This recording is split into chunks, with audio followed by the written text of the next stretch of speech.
Salut tout le monde, c'est Rémi, j'espère que vous allez bien et bienvenue dans une nouvelle vidéo dans laquelle je vais vous débriefer le match Reims-Paris Saint-Germain avec une victoire 2-0 des Parisiens.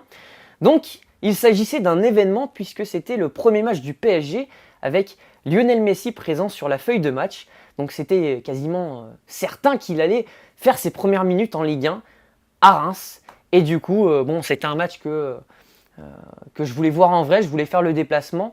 Mais vous avez remarqué que le stade était plein et les prix des billets se sont envolés à des centaines d'euros. Donc moi, je voulais pas, personnellement, moi quand je fais un déplacement, déjà tu as le prix du déplacement et en plus de ça, quand je me déplace, j'ai envie de voir un match du PSG à moindre coût. Donc aller à Reims pour dépenser des centaines d'euros pour voir quelques minutes de Messi, ça m'intéressait pas.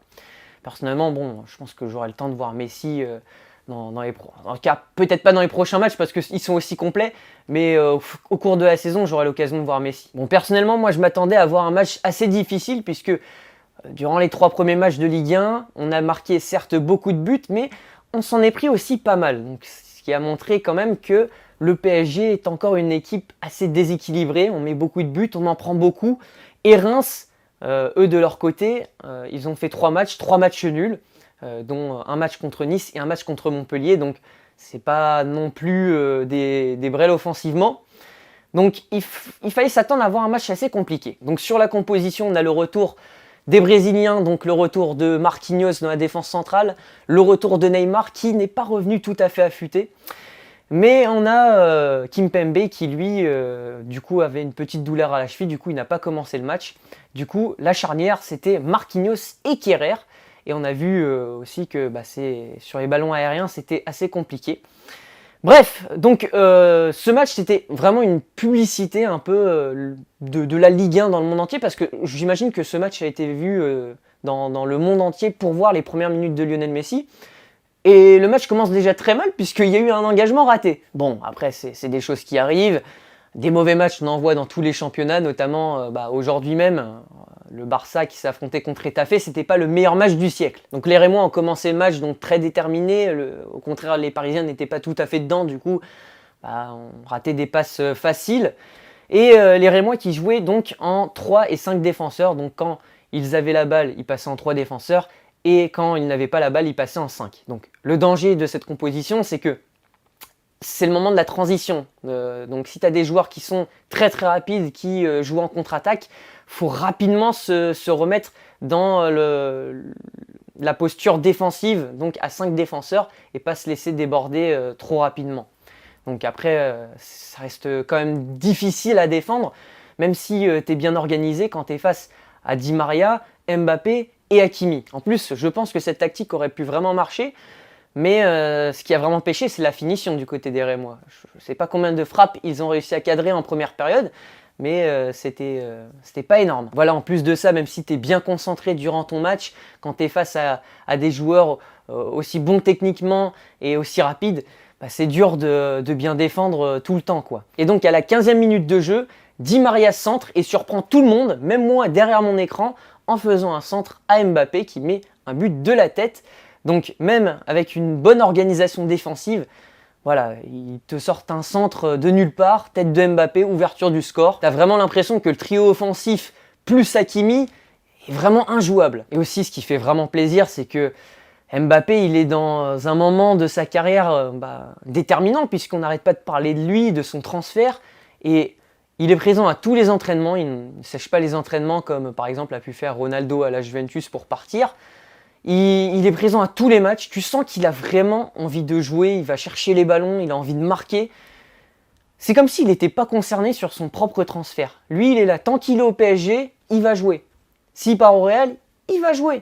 Lui, il s'en fout. Voilà. Moi, j'ai vraiment l'impression que, parce que les gens y parlent, moi je ne l'ai pas entendu parler, mais j'ai vraiment l'impression que s'il termine son contrat au PSG, ça ne le dérange pas non plus. Je pense que voilà, s'il termine sa dernière saison au PSG, voilà, tant qu'il fait des bons matchs, qu'il fait ses stats, qu'il remporte des trophées, ça ne va pas le déranger non plus. Je ne pense pas qu'il soit vraiment autant dans le forcing à se dire voilà, j'ai envie de partir tout de suite du PSG et c'est pas autrement. Voilà, après ça c'est mon avis, donc je ne sais pas du tout ce qu'il pense. Ça se trouve, il veut vraiment se barrer du PSG là tout de suite. Mais en tout cas, il dégage vraiment une envie. il a vraiment le plaisir de jouer au football au PSG. Donc s'il reste au PSG comme ça, et le temps qu'on puisse recruter l'année prochaine Haaland, moi ça me va. Moi ce qui me dérangerait vraiment, c'est qu'on laisse partir Mbappé au Real, alors que je crois que c'est le joueur le plus décisif là depuis le début de la saison en passe-but en Ligue 1, et qu'on ne recrute pas quelqu'un derrière du même niveau, ça serait Haaland s'il fallait recruter quelqu'un d'autre. Mais le Dortmund ne laissera pas partir Haaland cette saison. Donc voilà une première période plutôt ennuyante. On entre dans la seconde période, les Parisiens qui entrent dans cette seconde période tranquillement, même trop tranquillement, et ça se paye cash. Donc 51e minute de jeu, un Rémois centre entre Kehrer et Marquinhos, donc ça fait tête, et Mounetzi, l'attaquant rémois, reprend le ballon repoussé par Navas, ça fait 1-1, égalisation. Mais le but est hors jeu, annoncé par la VAR, et ça a été revérifié. Le but est bien hors jeu, mais bon, ça fait un bon rappel. Et ça montre à quel point le PSG sur les ballons aériens est beaucoup trop fébrile depuis le début du championnat. Notamment un but face à 3 et je crois 1 ou 2 buts face à Strasbourg. Un de sûr, 2 je ne sais pas. Et bon voilà, on peut quand même remarquer qu'au niveau des ballons aériens, on est souvent mis en difficulté. Voilà, on entre dans les 30 dernières minutes, 63e minute de jeu de l'événement, Messi est prêt à rentrer, et au même moment, donc Idrissa Gueye qui envoie mais magnifiquement Hakimi en profondeur, Hakimi qui centre aussi parfaitement sur Mbappé. Et Mbappé, voilà, qui ajuste, qui met le but. Et on n'a pas revu l'action, mais je sais pas, c'était peut-être assez limite. Peut-être que Mbappé est hors jeu, je sais pas. Ils n'ont pas remis, et souvent quand ils remettent pas l'occasion sous l'angle du hors-jeu, c'est qu'il y a hors-jeu. Voilà, ils veulent pas faire douter le choix des arbitres. Mais bon, j'ai pas revérifié, mais en tout cas c'était vraiment très très limite. L'occasion est vraiment super belle. Donc Gueye qui envoie très rapidement, Hakimi qui part dans la profondeur, ça centre direct, but de Mbappé. 2 buts de Mbappé, voilà. Et l'événement juste après, Messi qui rentre, et Messi qui devient officiellement un joueur de Ligue 1. Je sais pas, ça fait très trivial de dire ça, mais c'est le cas, c'est la réalité. Messi est un joueur de Ligue 1. Bon voilà, en une demi-heure, il n'a pas eu le temps de montrer ce qu'il pouvait montrer. Il a fait, je crois, à 20 minutes de la fin, une bonne récupération, une passe, un décalage sur Mbappé. Mbappé qui est un peu trop forcé pour la rendre à Messi, parce que bon, c'est tentant, t'as envie de la donner à Messi pour qu'il marque son premier but en Ligue 1. Mais bon, voilà, après, Messi, on le connaît, c'est le calme avant la tempête.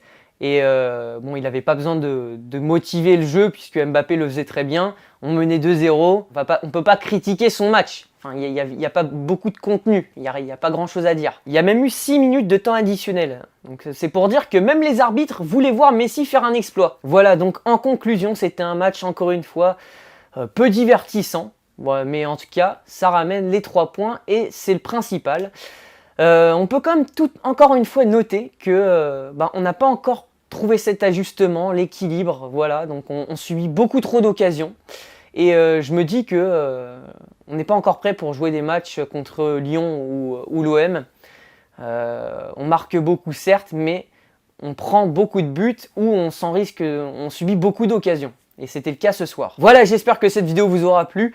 J'espère que je pourrai me rendre prochainement, que ce soit au parc ou un match à l'extérieur, pour voir le PSG et pour la première fois Messi jouer sous les couleurs du PSG. Mais je vous avoue que c'est assez difficile en ce moment puisque la plupart des matchs sont complets. Mais voilà, comptez sur moi, j'espère pouvoir vous proposer d'autres vlogs. Voilà, en tout cas, j'espère que cette vidéo vous aura plu. C'était Rémi